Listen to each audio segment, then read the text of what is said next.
खाई टेस्ट करो बढ़िया तो काय बनेछो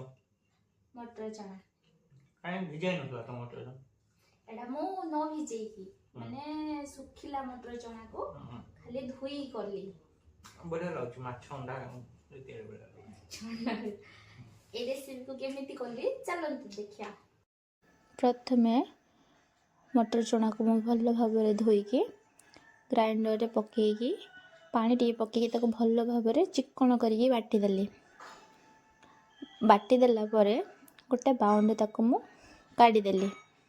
काढ़ी देला परे सेठी मु लंका गुंड हळदी गुंड आ जीरा गुंड चिकन मसला प्याज आ मेसिंगा पत्र पकेली तापरे स्वाद अनुसार आपण लूण पकेबे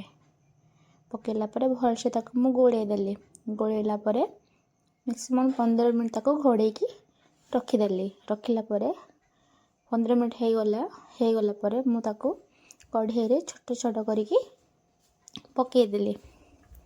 पकेला परे कि समय परे ब्राउन ऊपर साइड ब्राउन हैला परे ताको मु उल्टे देली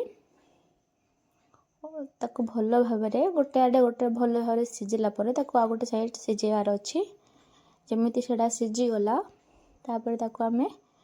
भल भाबरे तेल निगाड़ी काढ़ी दबो हे गला रेडी हमरो।